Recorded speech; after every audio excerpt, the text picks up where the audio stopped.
Boa noite outra vez, bem-vindos de volta. Então, a partilha de hoje é dedicada a explorar um conceito desta proposta de despertar da consciência que o Buda faz, que para mim é muito central na minha prática. Não foi assim desde o início, mas parece-me uma perspectiva, embora assim contraintuitiva, não é evidente, muito útil. Muito útil em termos de autoconhecimento e muito útil em termos de promover um sentido de maior liberdade, de menos inconsciência na maneira como andamos a viver. E esse conceito tradicionalmente é conhecido como Anatta. E Anatta faz parte de um trio que são consideradas três características da realidade, ou três características da experiência humana, da forma como experienciamos a realidade, sendo elas impermanência, anicca, tema de duas semanas atrás, anicca, impermanência, dukkha, insatisfação, vamos chamar isso para já, foi o tema da semana passada, e anatta, não eu, o tema desta semana. Então este é um trio que, ao ser contemplado, ou se reconhecer o impacto desses fatores na nossa experiência, isso ajuda a mudar algumas das noções erróneas que temos sobre nós mesmos, sobre o que é estar vivo. E porquê é que isso é importante? Porque quando as noções são distorcidas, ou seja, quando há muita dissonância entre a maneira como achamos que as coisas são e do que realmente acontece, isso promove confusão e com isso vêm ações que não vão trazer os resultados pretendidos e causa imenso sofrimento para nós e para os outros. Por isso, este tema de uma compreensão clara, uma compreensão sábia da realidade, nesta proposta do despertar da consciência é o central. Aliás, toda a problemática de sofrimento tem subjacente ignorância, não no sentido de falta de cultura, o não compreender suficientemente bem as causas do sofrimento e com isso não conseguir encontrar modos de relação com o que está a acontecer que nos ajudam a superar. E por vezes, até mesmo quando está tudo bem, tomamos decisões que só pioram a situação. Tal é a nossa confusão. Então, uma das... Só aqui deixar mais uma pessoa entrar. Nós já nos debruçámos um pouco sobre impermanência, sobre o fator de dukkha e agora vamos a anatta, esta coisa de investigar como é que concebemos este eu, que é uma pergunta que se calhar raramente nos fazemos. Como é que eu me concebo? Que tipo de eu é que eu acho que sou? E sem ir muito fundo na questão, eu calculo que já notaram que há várias concepções de eu. Não há pessoas que se concebem muito autocentradas. Não é? Porque a sua maneira de olhar para o mundo é incrivelmente eu ia dizer informada, mas deformada, não é? Por uma lente que aponta sempre para si, em que tudo o que acontece é autorreferencial. Isso é um tipo de concepção, é uma forma da pessoa se entender no mundo. E conhecemos no nosso espectro de relações, não é, pessoas que estão num posicionamento de quem são muito mais interdependente, em que vê-se que a maneira como vivem a sua felicidade leva muito em conta também a felicidade do outro. Que compreenderam que há uma causalidade na sua felicidade que precisa de incluir também o outro, que faz parte da sua condição humana, esta consciência empática que o que se passa com o outro também nos importa, não é? E conhecemos pessoas que têm uma concepção daquilo que são, que têm essa dimensão mais altruísta, mais relacional.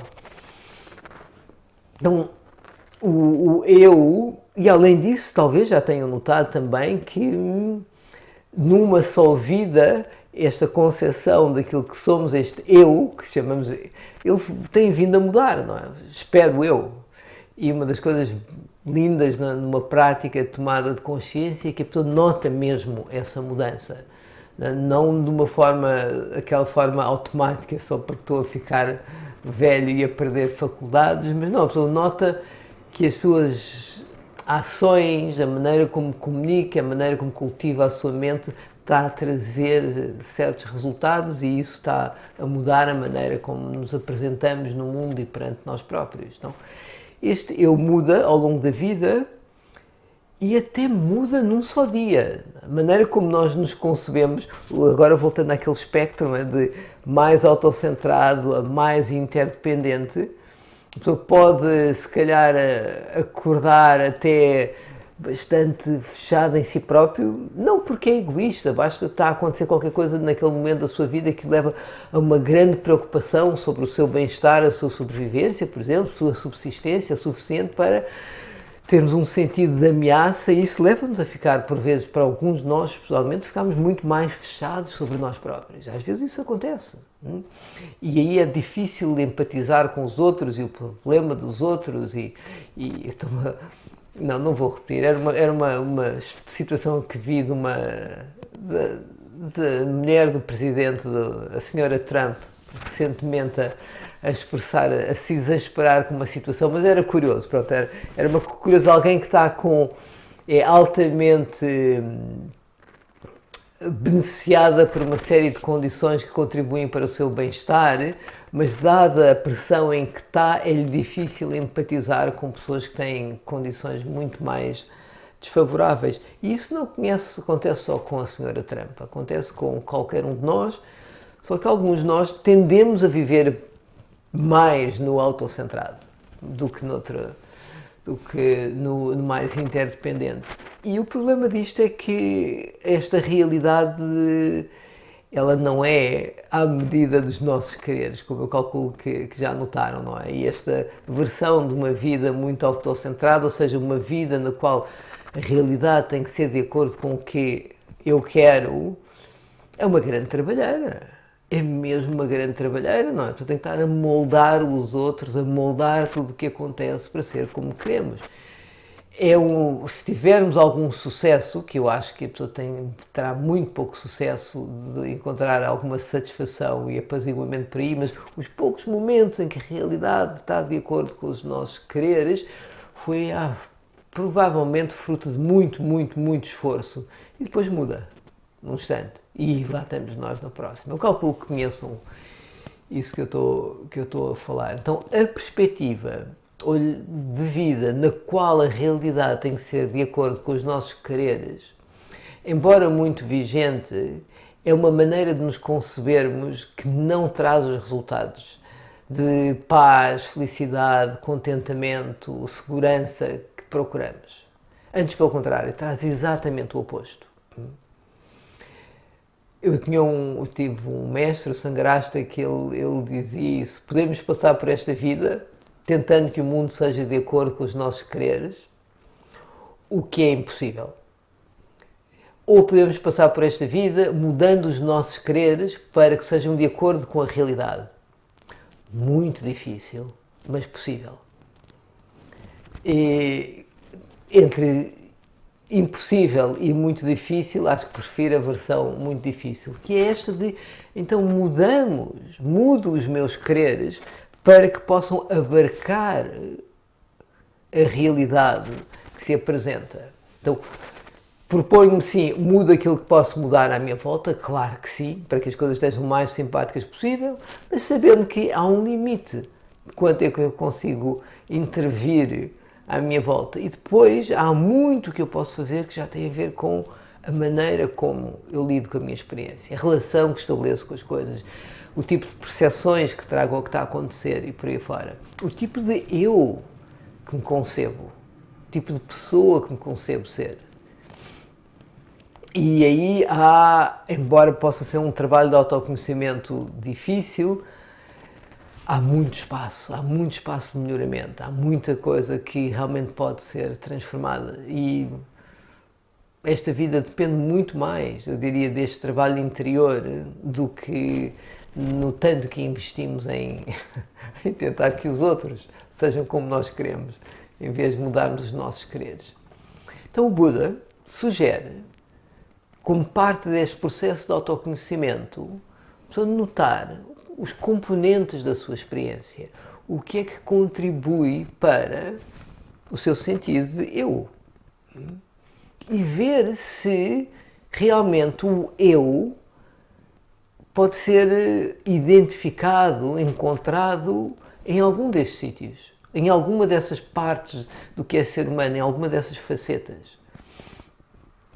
E talvez o mais óbvio é começar pelo corpo. Não é? E para muitos de nós, o corpo é uma parte muito importante do nosso sentido de identidade.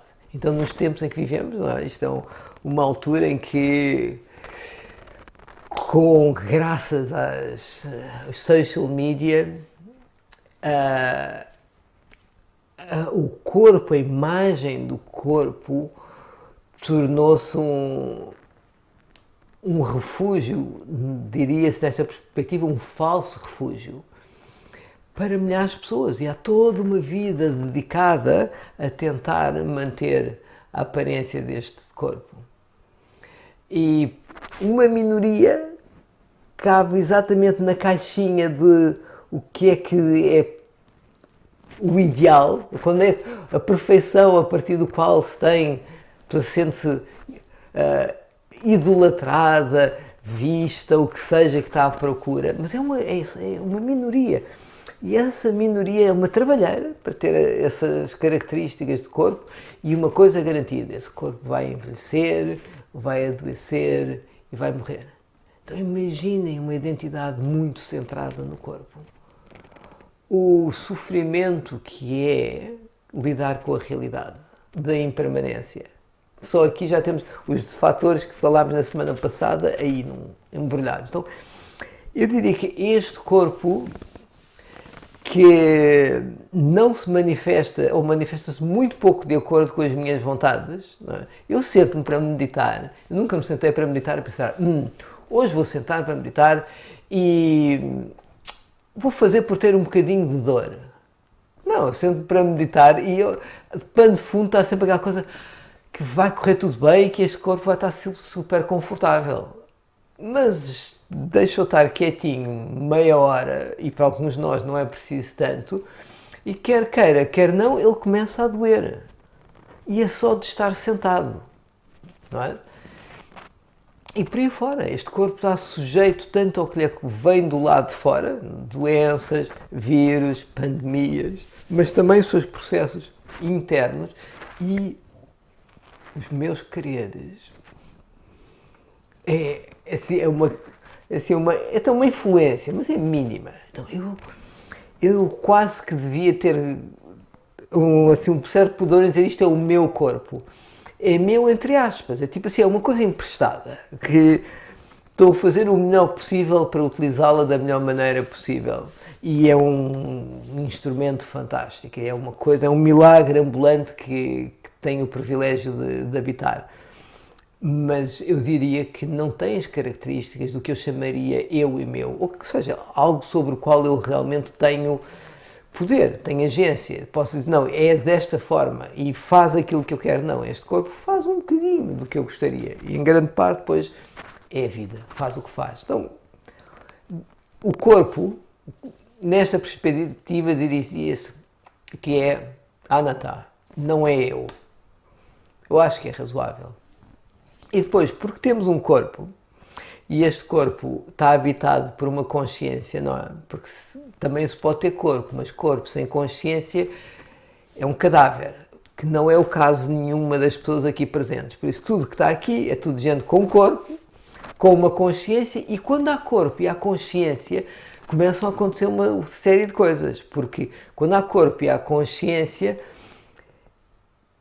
O corpo que eu estou a dizer aqui é 5 sentidos, tá? A própria mente que apreende os objetos mentais, os 5 sentidos são apreender os objetos sensoriais.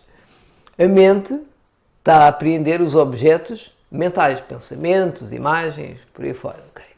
Então, quando há consciência, este suporte físico faz contato com os objetos correspondentes a cada um dos sentidos. Então, os olhos veem formas, cores, por aí fora, os ouvidos ouvem sons, o nariz cheira aromas, a língua saboreia, tem o paladar das coisas, este corpo, através do toque, tem as sensações exteriores, vindas de fora e vindas de dentro. E já reparando, quando há esta possibilidade de contato entre corpo, os sentidos e o objeto correspondente, não é? Porque o olhar só vê, no olhar não ouve. É importante levar isso em conta. Quando a consciência está num sentido, nós apreendemos a informação correspondente a esse sentido. E isto vai acontecendo bastante rápido e parece que estamos aqui numa realidade contínua em que há, não é, imagem, som, cheiro e por aí fora. Mas também calculo que já notaram de vez em quando, se a atenção ficar muito afunilada num só sentido, os outros começam a desaparecer, não é? Se estamos a prestar mesmo atenção a qualquer coisa que estamos a ver, a tendência é tudo o resto passa a ser menos importante, a desaparecer do campo de consciência, a ponto, calculo que já de mim já me aconteceu de, então não viste, passei mesmo à tua frente. E a pessoa até pode ter passado, mas se calhar a minha atenção estava tão voltada para alguma ideia que estava a surgir que não há contato, não há consciência, está lá o sentido, há uma consciência, mas não há contato com o objeto visual que está a passar. Então, é preciso haver um corpo com os sentidos habitado por uma consciência para fazer contato com o mundo lá fora e o mundo cá dentro. E quando há contato, acontecem logo, é concomitante ou coemergente outros fatores, porque quando há contato eu faço logo uma percepção, um recorte daquilo com o qual estou a fazer contato. E esse recorte é muito com base na minha experiência passada. Então, com base na experiência passada, ao percepcionar qualquer coisa a acontecer agora, eu faço sentido do que lá está. Quando nos apresentam uma coisa muito, muito fora de qualquer percepção que tínhamos tido até então, pelo que me contaram, e isto é um exemplo, acho que é a lidar com uma tribo, que ao apresentar uma coisa que estava completamente fora das suas expectativas e tinha a ver com um barco a surgir no horizonte, que eles ainda nunca tinham visto, uma coisa a desaparecer, era super difícil compreenderem o que é que lá estava. Não por serem primitivos, mas é que não estava no seu leque de percepções até agora que aquilo poderia acontecer, porque nunca ninguém se tinha distanciado tanto a ponto de desaparecer do horizonte. E isto é um pequeno exemplo, mas a cada momento nós reconstruímos a experiência presente com base nas nossas percepções anteriores, nas nossas memórias, pontos de vista e por aí fora. E juntamente com esse recorte, com a percepção, está a vir, temos uma sensação em relação ao que está a acontecer. O que está a acontecer é agradável, é desagradável ou é neutro. Okay? Então temos percepção e sensação a emergirem cada vez que há contato com seja o que for. Reparem, nós não temos escolha disto. É? Isto é só uma maneira de olhar para a experiência presente, mas reparem como eu não tenho qualquer escolha quanto à percepção que está a acontecer e a sensação que acompanha essa percepção. Desde que tenha um corpo e esta consciência está acordada, eu tenho sensações e percepções a acontecerem. Não há escolha. E com base naquilo que nos recortes que vou fazendo e na sensação que emerge com esse recorte, reajo. Vêm as minhas reações. Ora, se não houver muita autoconsciência, essas reações são completamente condicionadas pelas percepções e pelas sensações. Ou seja, se é agradável e o recorte que eu faço em relação àquele agradável é isto é para repetir, eu vou e repito. Não há cogitação, se faça ou não faça, simplesmente aquilo, segue aquele percurso. Se o que surge é desagradável e a minha percepção passada em relação àquele desagradável for de fugir, eu vou fugir. Se calhar o que lá está nem é causa para se fugir, mas como tive essa percepção, imediatamente desato a correr. E na tradição dá-se o exemplo de eu olho, vejo uma cobra no chão e desato a fugir. No entanto, se tivesse parado mesmo para ver o que lá estava, via que era uma corda, não uma cobra.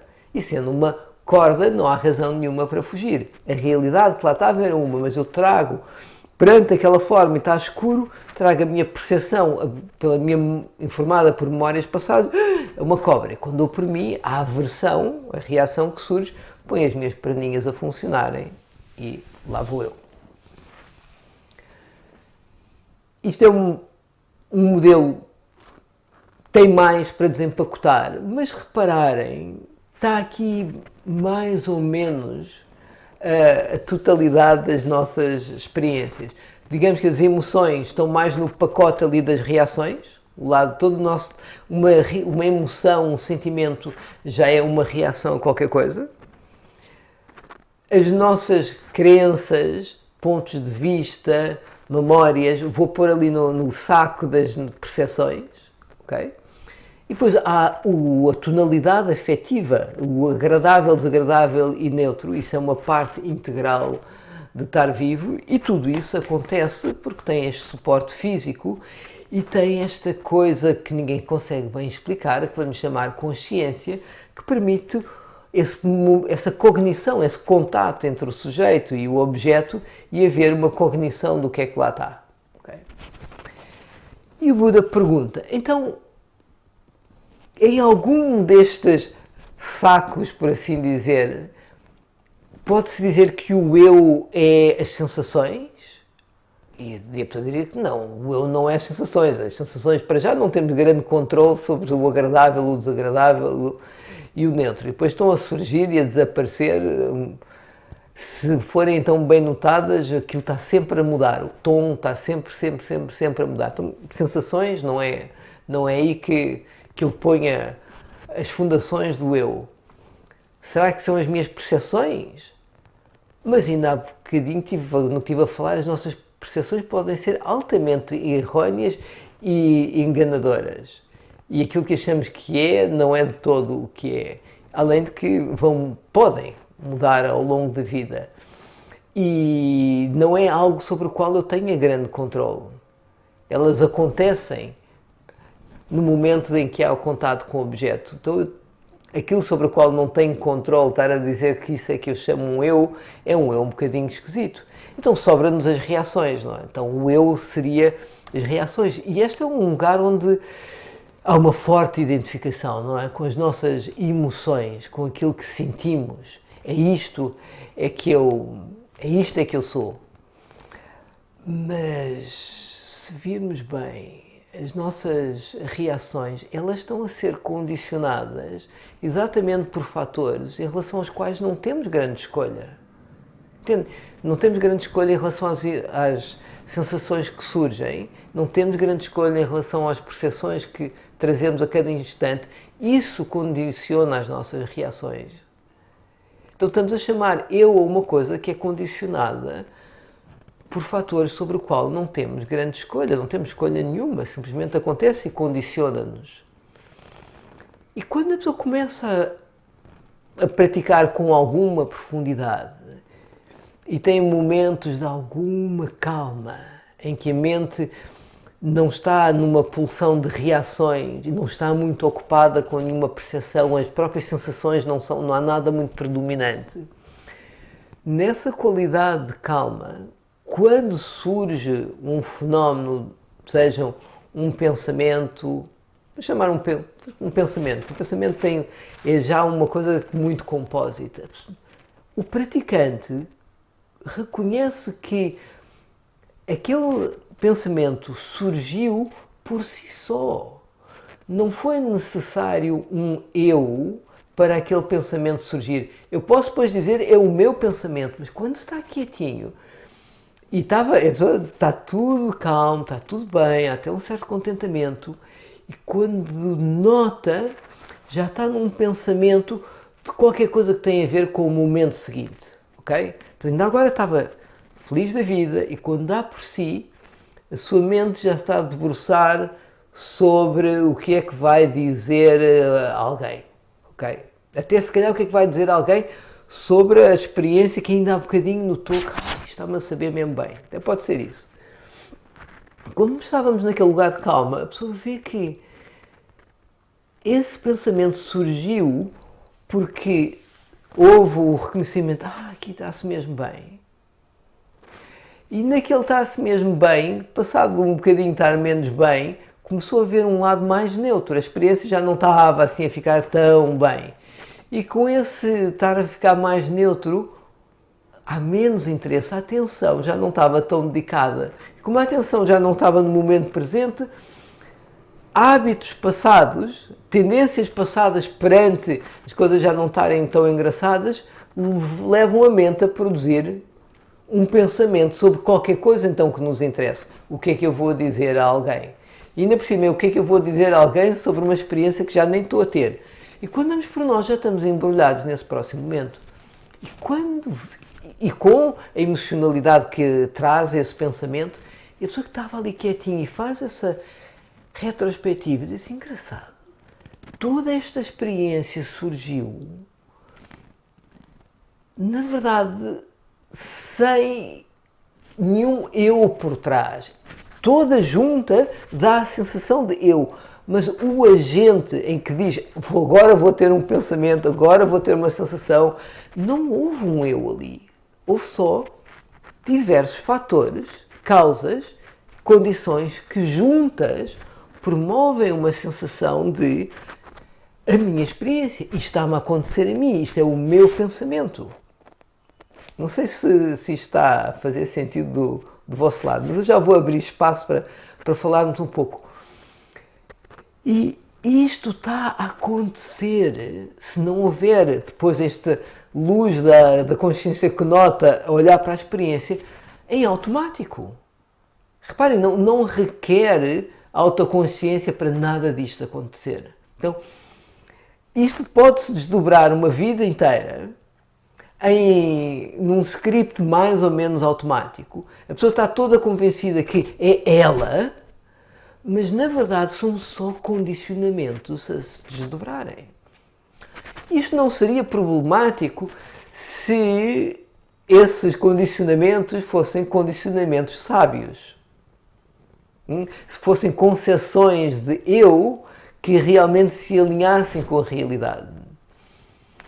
Eu nunca encontrei um santo, por isso não sei como é que é, mas do lado de cá do despertar, pelo que eu vejo, isto não acontece em piloto automático, só para aqueles que têm muita prática, que são automaticamente conscientes. Para muitos de nós é preciso treinar, sair do automatismo e poder começar a investigar. O que é que aqui está? Começar a poder questionar a relação que estabeleço com este condicionamento de agradável, desagradável e neutro. A prática contemplativa tem imenso disso. Não sei se lembram como é que era no início, a pessoa senta-se para meditar e ao menor desconforto aquilo já gera uma grande agitação. E com um bocadinho de prática a pessoa começa a descobrir que nesta consciência que nota há uma qualidade que nesta tradição é muito valorizada de equanimidade, de uma capacidade de estar presente ao agradável, ao desagradável, ao neutro, sem se agitar, sem entrar na reatividade habitual. E isso imediatamente dá-nos logo assim um certo espaço. E nesse espaço é o espaço que entre a experiência que surge, o estímulo que está a surgir e as nossas reações, começa mesmo a haver um espaço de liberdade. Um espaço para encontrar outras percepções, outras possibilidades de resposta que não o piloto automático habitual. E o que a prática está a propor é que, em vez de estarmos a pôr no centro da nossa concepção eu, vamos alimentando essa concepção de eu cada vez com percepções e respostas à vida mais sábias, mais compassivas. Ou seja, vamos cultivando condições cada vez mais favoráveis para que esta vida possa desabrochar o seu potencial. Esse é o convite a despertar, é esse. É criarmos condições para podermos realizar o potencial do que é ser humano. Que só pode começar a ser despertado quando o foco da atenção ganha consciência e começa a poder visitar os vários componentes da experiência e ver o que é que está realmente a contribuir para o desabrochar desta vida, para apoiar esta vida, e o que é que está a trazer tal dukkha. E é aqui que o praticante, não é, começa a questionar a maneira como está a reagir às coisas. Começa a questionar os pontos de vista subjacentes às suas reações. E não é um questionar meramente intelectual, porque a pessoa está-se a convidar a sentar-se com a sua experiência, a poder viver essa experiência. E ao viver essa experiência, notar a sua tonalidade. E ao notar essa tonalidade, ver a relação entre essa tonalidade e as suas compreensões, as suas percepções, o que a pessoa diz sobre si, o que diz sobre os outros. Não em catadupas, como é o dia-a-dia, mas em pequeninas doses, naqueles momentozinhos de prática em que até há alguma calma e a mente vai embora. E a pessoa apreende um bocadinho de si. Esses bocadinhos que é possível digerir, ou depois com um pouco mais de prática, em que a pessoa começa a poder voltar a atenção para aquilo que habitualmente o faria fugir, o lado mais difícil da vida, e consegue começar a dar colo, por assim dizer, consegue abraçar a sua experiência e poder ir conhecendo até quando ela se apresenta difícil. E isso é, estão a ver o quanto a concepção de nós próprios começa a mudar quando já não precisamos fugir e podemos abraçar até mesmo aquilo que em nós está a doer. E isso, a pessoa pode usar um modelo da psicologia, de estar a criar um eu mais funcional, mais adaptativo ou por aí fora, mas há uma altura em que a própria concepção de eu tem que ser posta em causa, porque ela tem na sua genes um autorreferencial que distorce a realidade.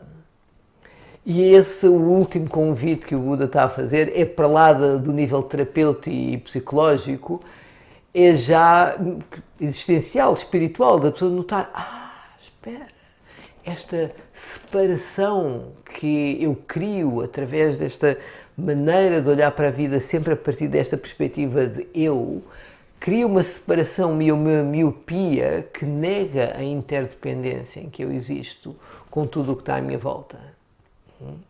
Bom, como é que estamos de tempo? Isto, na verdade, ainda confesso que ainda tem mais uns desdobramentos que vão ficando mais subtis.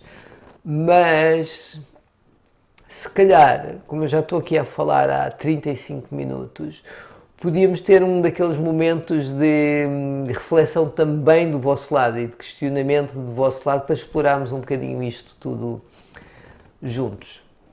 Deixa eu ver se eu faço assim só um apanhadozinho. Temos uma proposta de investigação do eu que não nega a existência do eu, o que questiona é a maneira como o concebemos e propõe que esta consciência que nota investigue a experiência de eu de acordo com 5 aspectos. Que há um corpo, esse corpo é habitado por uma consciência e ao haver um corpo com consciência isso permite que surjam sensações em relação àquilo que está a ser a experiência, uma percepção, um sentido, tirar um sentido, uma cognição do que é que está a acontecer e com isso depois reagimos ao que está a acontecer. Okay? E que estes 5, embora eu estou a colocá-lo como sequência, não são 5 coisas separadas, na verdade cada um deles corresponde a uma família de componentes e que estão intimamente interligados. E quando há um, os outros estão presentes também. E uma coisa está sempre a condicionar a outra. E o que o Buda está a propor é que é exatamente a interação entre estes 5 que dá a sensação desta entidade que tende a ser bastante fixa na maneira como se concebe. E o primeiro nível de investigação é exatamente para começar a trazer mais maleabilidade a esta concepção. Reconhecermos que a fixação que estamos a fazer, ela é ilusória, que este eu é uma coisa muito mais fluida e muito menos substancial e logo também muito mais capaz de transformação, de ganhar outras perspectivas. Há muito mais espaço, na verdade, em nós para abarcar a realidade do que habitualmente concebemos, com a forma apertadinha com que lidamos com nós próprios e com o mundo. Então, isso assim, versão resumida. Agora, passando a bola para o vosso lado, eu adoraria ouvir como é que isto chega a vós e que questões é que suscita. Um de cada vez.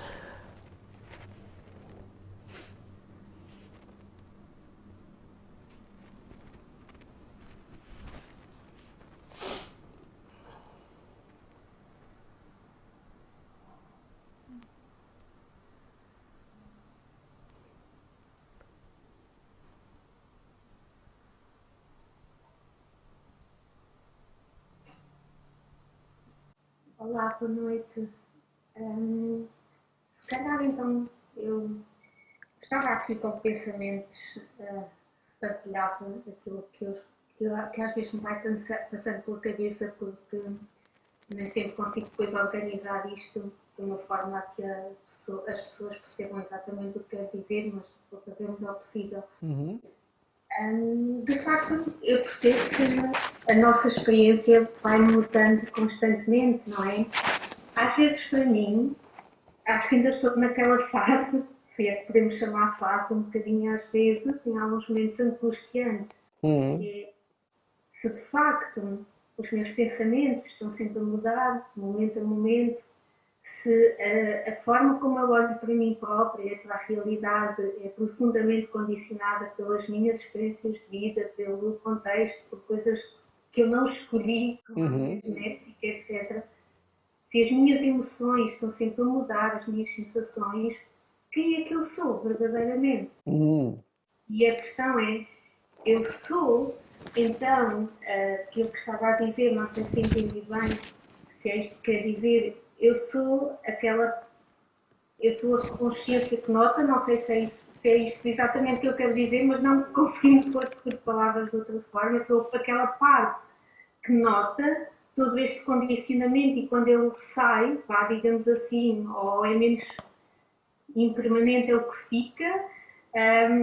Não sei, mas fiquei aqui com muitas questões, muito baralhada com algumas coisas, ainda que às vezes eu vá dizendo para mim própria, eu sou, ou melhor, o eu é contextual, se calhar, não sei, porque muda momento a momento.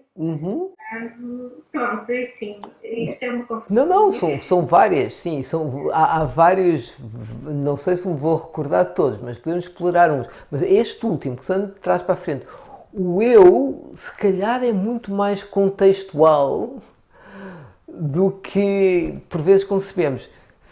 Eu acho que isso já traz uma certa maleabilidade, porque por vezes muita da dificuldade é estarmos tão identificados, tão cristalizados em determinadas manifestações desse eu.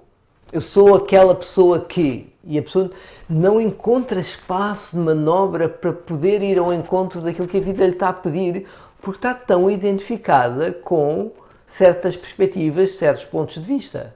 Faço-me entender? Reconhece, notas isso, que por vezes parece que não nos estamos a permitir quase viver a vida que temos para viver, porque estamos fechados numa concepção de nós próprios.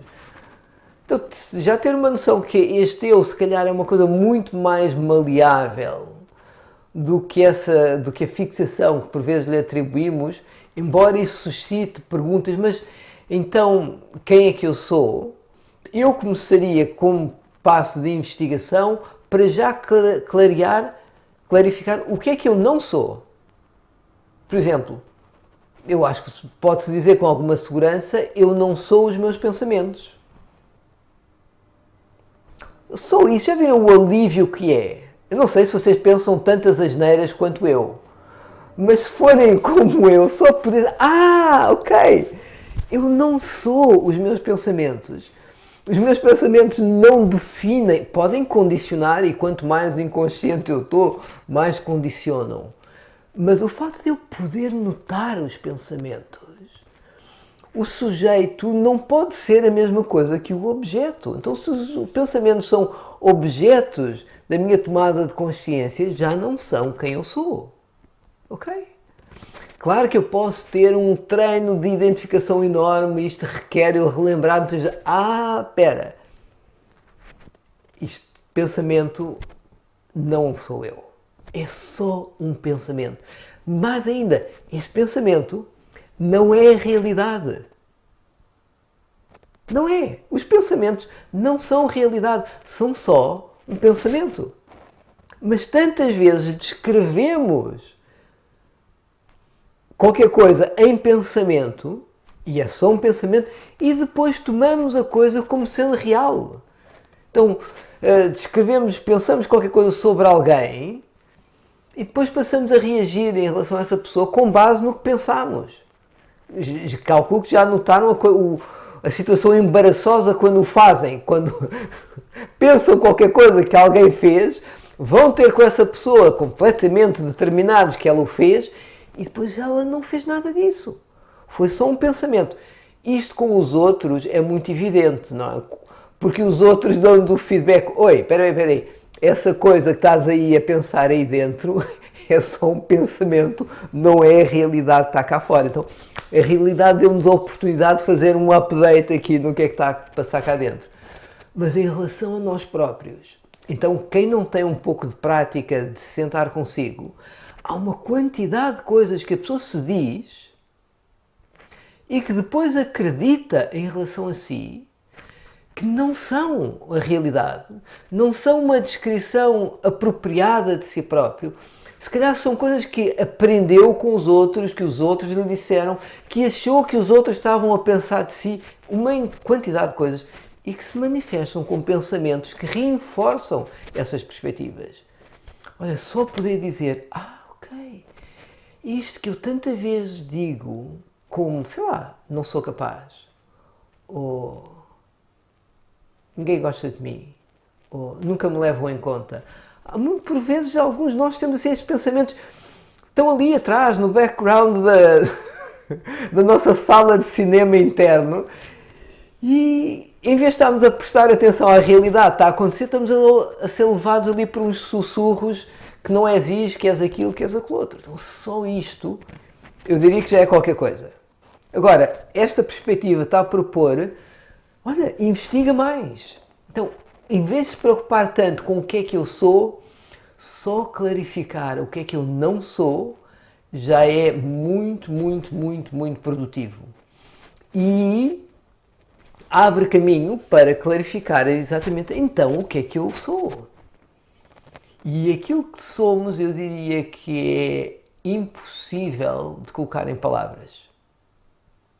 Aquilo que realmente somos é impossível de pôr numa palavra, duas palavras, mesmo um poema, há poemas que dão assim um cheirinho do que é que nós realmente somos. Por isso, se calhar podemos conceber, olha, aquilo que eu realmente sou é inconcebível. Não é possível pôr em conceitos, mas há muita coisa que eu não sou e que ando para aqui a acreditar que sou e não me está a ajudar nada. Ok? Só para terminar, eu sugiro ler aquele poema do Rilke, Maria Rilke, no qual ele sugere nas cartas para um jovem poeta, em que ele diz ao jovem poeta: aprende a amar as perguntas em si próprias, em vez de procurar as respostas que ainda não consegues viver. Qualquer coisa assim, em que a pessoa se dá o espaço para estar na pergunta em vez de fixar logo na resposta do que é que eu sou. Agora eu pergunto, ok, então deixa cá investigar o que é que eu não sou e manter-me aberto em relação ao que é que eu possa ser. Fica a minha sugestão. Eu estava aqui vem-me uma ideia do esvaziar do eu, Aham. não é? O criar um vazio nesse eu, então a Então, abrir um campo, não, e vem-me como... essa imagem. Boa, boa, boa, sim, sim. Então, como é que se pode criar esse espaço interno? É que muitas vezes estamos tão cheios, não é? Tão cheios, tão... Na verdade, o que é tão cheios? É tão identificados com certas experiências que deixamos de ter o distanciamento para poder observá-las, não é? E para pormos isto em termos práticos, reparem, o que é que nós tendemos a fazer com uma prática contemplativa? Primeiro passo, chegar onde já estou. Porque muitas vezes isto internamente está muito ocupado com o quê? Não é com onde já estou, está ocupado com o quê? Não é com o que já foi e com o que está para vir. Só abrir esse espaço de ok. É porque já repararam, com o passado e com o futuro, a pessoa nunca consegue lidar, porque o passado já foi, não consigo realmente interferir no que já foi. E com o futuro é aquele desconhecido impossível de controlar, por isso que preenche-nos sempre de uma forma que nunca nos alenta. Pronto, ok, então, momento presente, já criei um espacinho, okay, muito bem, já estou com menos problemas. É que só de estar no momento presente já larguei a maior parte dos problemas. E depois é, como é que eu me estou a relacionar com o momento presente? Não é? Seja ele agradável, desagradável ou neutro. Aqui ganhamos outro espaço, porque a tendência é voltarmos para a experiência e impormos as nossas predileções, os nossos julgamentos e exigências. Ou seja, há muito pouco espaço para que a vida possa ser o que está a ser, porque não está a caber nessas exigências. Então há aqui um treino de peraí, deixa cá estar um bocadinho com isto. Eu sei que está agitado, eu sei que está aqui uma certa tensão, eu sei que não está naquela coisa, a minha imagem de meditar perfeito, mas a prática não é essa perfeição. A prática é eu sentar-me na minha própria companhia com uma atitude amiga. Já viram que tudo isto é a criar esse espaço. Okay?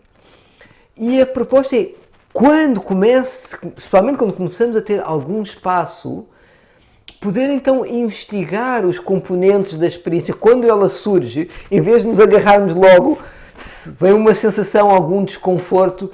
Por exemplo, agora recentemente estive a fazer um evento durante esta semana com práticas ligadas a este não eu e algumas já muito subtis, a notar aspectos muito subtis. E dei por mim, o meu sistema nervoso, a reagir com medo, com ansiedade. E eu sei que noutra altura da minha vida eu colocaria logo a prática de lado, ou nem estaria disponível a sentar-me com a experiência. Mas com um bocadinho de prática, quando vem uma certa ansiedade, há sim até uma curiosidade. Ok, deixa cá notar o que é que aqui está. Quando criamos este espaço, há espaço para as coisas poderem surgir e serem vistas. E é muito curioso, porque o que essa ansiedade revelou é que, isso não é o que eu sou, é um momento de ansiedade.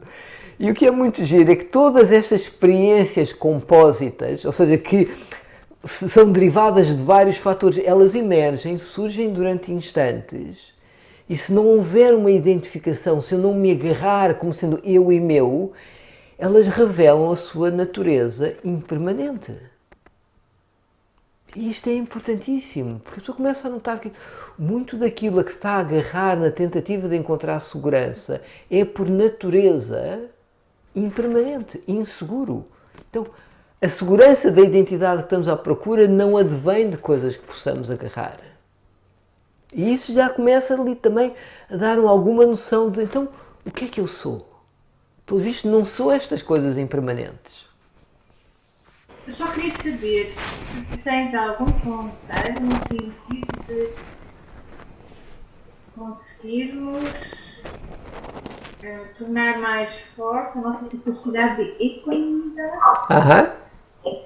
Ou seja, no fundo, essa capacidade de não puxar para longe o que não gostamos, a tentar queremos deixar de agir, mas quando essa capacidade está presente, ou seja, a equanimidade está muito ligada à capacidade de estar presente no mundo. Ou seja, como é que a equanimidade cresce? Então, Pela prática, não? sim, é que a equanimidade já é um fator inerente à consciência. Ou seja, já há certas qualidades em termos uma consciência que, ao darmos espaço, vão manifestar equanimidade. Há um momento de tomada de consciência inicial, no momento em que olhos fazem contato com qualquer objeto. Aquele primeiro momento, ele ainda está livre das nossas reações. É só um primeiro contato. Já está lá a gênese do que virá a ser equanimidade se nos treinarmos a pôr a atenção em qualquer coisa e ir permanecendo com o que lá está, seja o que for que lá está. No início, essa capacidade é muito pequenina porque entramos logo em reação. Então o que é que se faz? A pessoa cria as condições mais favoráveis, está num sítio simpático, sem barulho, nem quente, nem frio, com roupa confortável, bem sentada, etc, etc, e deixa-se estar um bocadinho com a sua experiência. E aos poucos vai ganhando mais e mais capacidade de estar com a sua experiência. Até que há uma altura em que começa a ser capaz de se voltar até mesmo para aquilo que habitualmente o faria fugir. Aqui eu vou trazer um bocadinho de psicologia ocidental. Eu sugiro duas coisas quando vamos nos voltar para uma situação difícil. Dois princípios. Um princípio é titulação, como na química, em que quando se junta dois componentes que seriam explosivos se fossem juntos de uma só vez, se a pessoa for juntando gota a gota, muito devagarinho, é possível chegar a algo que abraça os dois componentes e não explode e tem estabilidade. Então, se vamos lidar com uma coisa difícil, vai aos poucos. Começa pela periferia. Começa por ver qual é a sensação geral disto. Não mergulha logo para o centro. E ao estar um bocadinho com qualquer coisa, se o sistema começa a ficar muito agitado, surge medo, ansiedade, a pessoa pendula a atenção, deixa lá a titulação e pendula a atenção para aquilo que em si lhe traz segurança. Estabiliza a mente, encontra segurança, se for preciso, deixa a meditação, vai dar uma volta, vai falar com alguém, o que seja. Tudo o que trouxer estabilidade ao sistema, para o que depois poder outra vez titular em direção ao difícil. Isto é quando estamos a lidar com grandes coisas difíceis, com memórias de qualquer coisa difícil que aconteceu, com uma interação difícil que tivemos, com um padrão nosso que surge outra e outra vez. A pessoa vai experimentando ir lá devagarinho e quando nota que está demais, pendula. Quando eu chego a pendular é ir do ups, isto está a ficar muito difícil, onde é que está a segurança? Onde é que eu posso encontrar estabilidade? E depois, uma vez que eu tenho os recursos, vou novamente em direção ao difícil. Então, a prática, quanto mais frequente ela é, tanto a prática formal de sentarmos alguns momentos com nós próprios, como a informal de ativar a tomada de consciência no dia a dia, esta consciência que nota tem em si já o início da equanimidade. E quanto mais há esta consciência que nota estar presente, mais a qualidade de equanimidade vai se manifestando. Que quando há a consciência que nota presente, há 7 fatores do despertar que estão a ser acionados. A equanimidade é um deles. Isso é um tema para outra palestra. Mas fazer o trazer atenção ao momento presente livre de julgamento, isso já é um início da equanimidade. Fez sentido o que eu estava a dizer, Maria?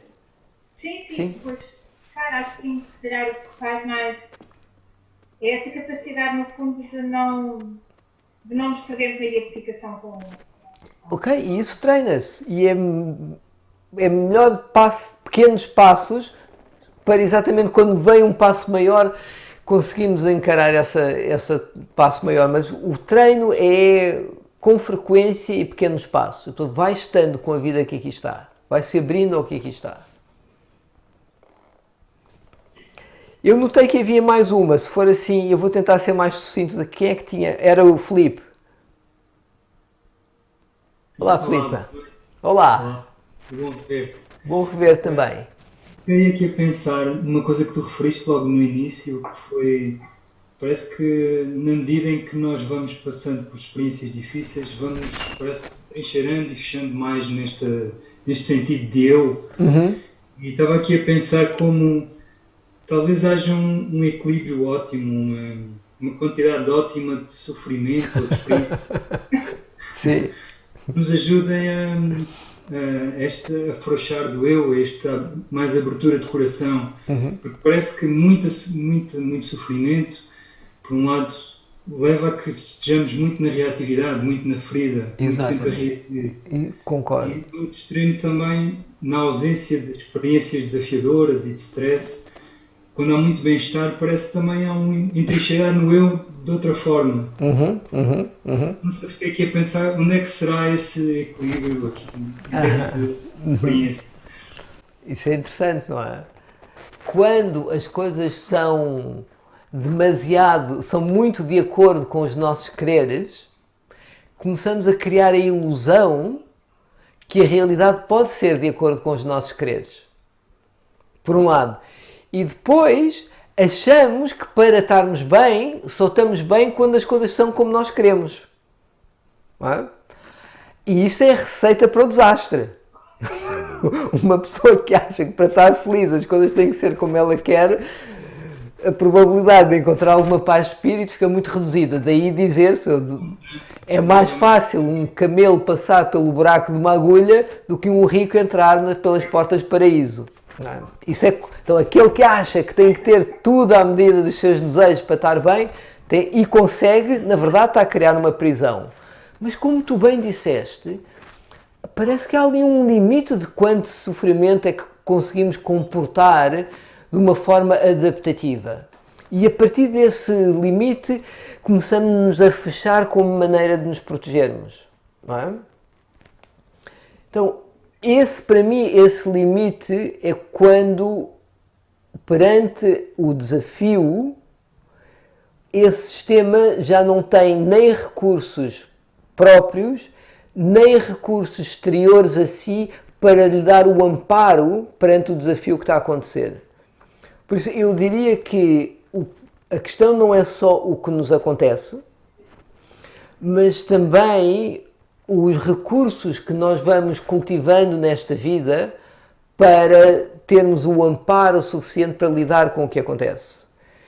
E repara, em vidas contemporâneas em que vivemos muito sobre a ilusão de independência e de que as coisas têm que ser quando eu quero, como eu quero, e que eu sou o agente e que tenho que ser capaz e muito pouco ligados com a comunidade, isto não é de toda a maneira como nós fomos desenhados.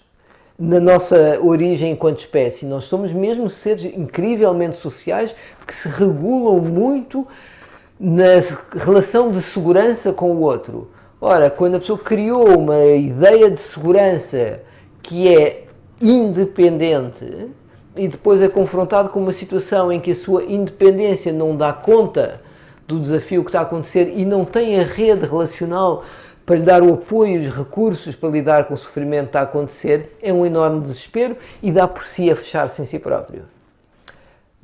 Ou, quer dizer, primeiro há ter luta e fuga, hiper-reativo, que já é um fechar, e depois pode chegar mesmo ao momento de colapso, de burnout, em que o sistema já não tem nem a capacidade de luta nem de fuga. E eu diria que o que está por trás disto é desamparo. Desamparo de nós para com nós próprios, de si para consigo, e desamparo por não ter cultivado a rede de relações que o sustenta não só quando as coisas estão bem, mas também quando as coisas estão difíceis. O que é que achas? Faz muito sentido. Estava a recordar também um termo, acho que é o Daniel Siegel, que fala da janela de tolerância, a capacidade de estar em contacto com a experiência na medida em que vamos conseguindo integrar. Exato.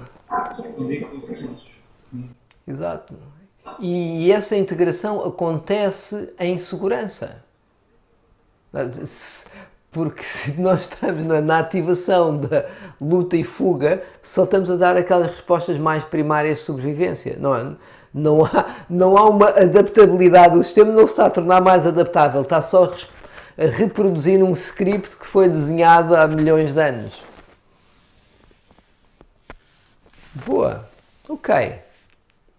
Acho que se calhar ficamos por aqui, não? Dada a hora. Termino com um poema. O que é que acham?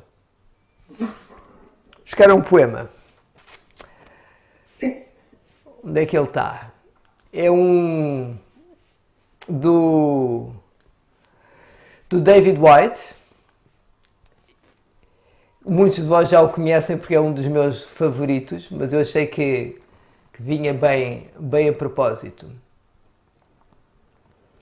E este chama-se Self-Portrait. Eu vou ler primeiro em inglês para ler o original e depois em português. Self-Portrait. It doesn't interest me if there is one God or many gods. I want to know if you belong or feel abandoned. If you know despair or can see it in others. I want to know if you are prepared to live in the world with its harsh need to change you. If you can look back with firm eyes, saying, "This is where I stand." I want to know if you know how to melt into the fierce heat of living, falling toward the center of your longing. Esta precisa ser lida outra vez. I want to know if you know how to melt into that fierce heat of living, falling toward the center of your longing. I want to know if you are willing to live day by day with the consequence of love and the bitter, unwanted passion of your sure defeat. I have heard in that fierce embrace even the gods speak of God. David White. Então a minha versão em português. Ainda é o trabalho em desenvolvimento. Estes poemas a pessoa está sempre a mudar qualquer coisa. Autorretrato. Autorretrato. Não me interessa se há um Deus ou muitos deuses. Quero saber se pertences ou se te sentes abandonada. Se conheces o desespero ou sabes o ver nos outros. Quero saber se estás preparado a viver no mundo com a sua rude necessidade de te mudar. Se podes olhar para trás com olhos firmes, dizendo: é aqui que eu estou. Quero saber se sabes como derreter naquele calor feroz de viver, caindo para o centro do teu querer. Isto tem que ser em português também uma segunda vez. Quero saber se sabes como derreter naquele calor feroz de viver caindo para o centro do teu querer. Quero saber se estás preparada a viver dia após dia, com as consequências do amor e a amarga e indesejada paixão da tua derrota. Foi-me dito que nesse feroz abraço até os deuses falam de Deus. David White.